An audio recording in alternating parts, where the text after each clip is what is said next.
I like to do a children's poem. I do a lot of children's literature.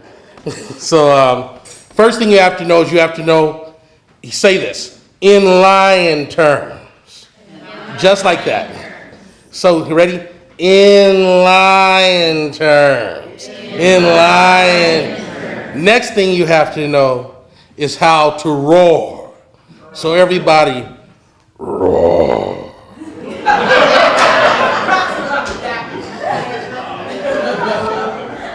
You ready? Come on now. Come on, you got to be in class of kids, man. Don't be that cool. What'd you say? All right, 1, 2, 3. So, all right, you got your in lion terms, and you got your. So this is called Leroy the Lion. Check this out. Leroy the Lion, actually a child, in lion terms, in the Serengeti wild, fur and frout, all pumpernickel and pout, doesn't feel well, and the whole pride is concerned. They walk softly and shade the little lion. They roar, not too loud. They lick his ears and neglect their own perms. Little Leroy the Lion is sick. That is, of course, in line. Yeah, you got it. The other little lions play, brand new and brown, kick the dust and chase a hare. They smile, they frown, and practice their roar. They hunch down and hunt like hyenas. They harry, they hound, they hassle their mothers. When their mothers lay down, they dig the ground looking for worms. The little lions are happy. That is, of course. You got it. Don't be cynical about it.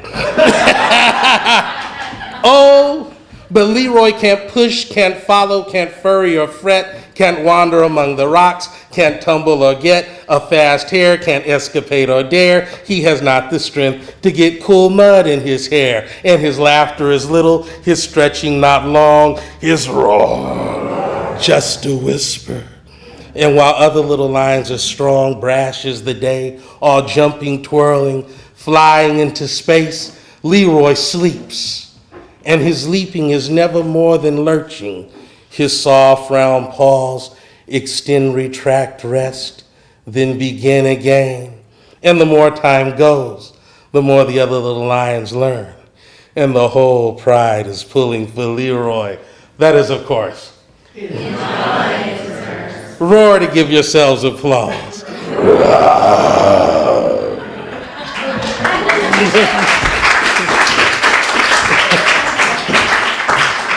You know what's crazy about that poem? I did that poem in Long Beach for a long time.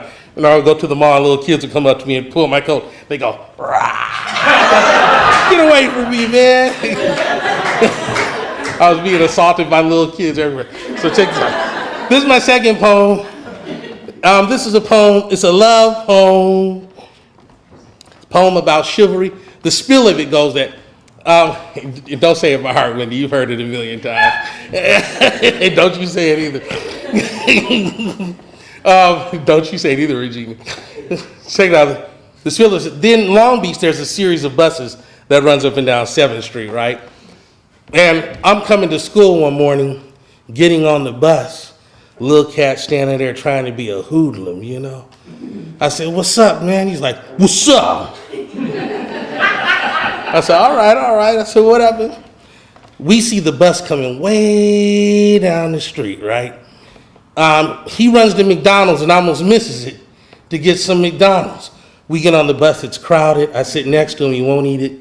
I ask him why. Turns out he's in love, bringing this girl some McDonald's on the bus, right? So I would see him later on, and I would smile at him because I knew he wasn't rough, you know. Can't be a thug and be in love. But I'll say this. I used to see that cat, and I'm not a religious cat, but I used to say a little prayer for him, hoping that whoever he was going to see that day understood what was on the way. Wasn't no messing around. because he felt that way about her, something he didn't solicit, he didn't conjure. He was there. And people say, well, love don't come around, love. No. Sometimes it comes, sits in your house, talks to you, and sometimes you realize you're not the one who's ready. So I would pray as I saw him going to that neighborhood down and the bus went on, I gave a little something to the universe and said, please, let it be all right. Right? So this is called Bus Poem. Check it out. I was on the bus this afternoon, just riding, letting the blues pass into air, letting the streets take me to places I've never been. And among those people, those smiling shadows boarding and unboarding, the children hiding in their mother's skirts, the old men smelling of whiskey, dreaming in gray, the young men dreaming of sherbet and rest, the sisters tacked to one another for safety, gold glistening in the gray window, the lovers in their universal privacy, exchanging kisses that make us remember ourselves in August. And today I've been there before, I'm sure. A little man, an inconspicuous, a slight wind below our shoulders with nervous eyes and a face far too clear, a countenance far too dear and wide to be tough. His sagging khakis, no expenditure, no deterrent to make anyone fear. His infant face, his ready smile, his street-refined taste of malt liquor and the lamplight curve, posthumous, gradually sweet, gave no nerve, ruffled no sleeve, and caught no eye for his feigned hellish tendencies. He was too slight a man, too light a gait to his walk, too long an eyelash to be mean, too small, too plain to be seen. And he sat next to me, trying to be tall in his seat, his futile effort to match the killer he should be, leaving him low, his fists so cotton, his lips so unforgiving, the regret he'll always know. And with all his strength he sat, uncomfortable, soft, half done bending with the bouncing bus. He had a bag from McDonald's, a warm bag that flavored the air, that grilled the afternoon, then served it unaware. And he held it tight, a treasure of some sort, on such a sunny afternoon, a day exclusive with people, women and vendors haggling at the port, a vibrant moment of transit, and among all the long yawns, the lovers talking in twos, the entering and exiting their pastels, carving kisses out of red, their succulent deep-eyed dawns. But among even them, the pimps, the pushers, the half-users, the children, the daughters, with their elegant fathers cut down and felled. Here is a man with a treasure, something special, something held.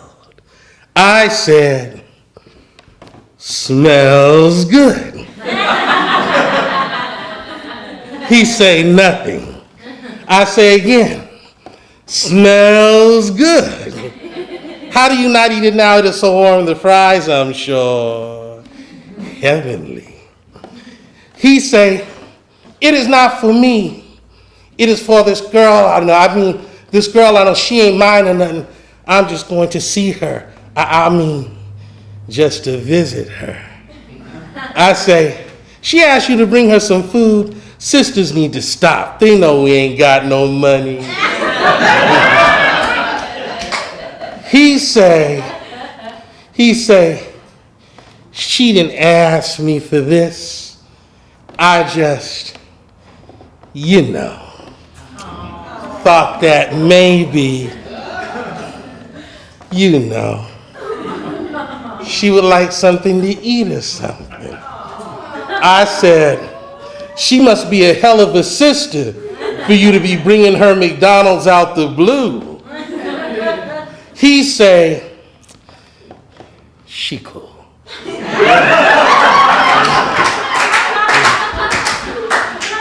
She sweet. She nice to me, And I said, brother, I know.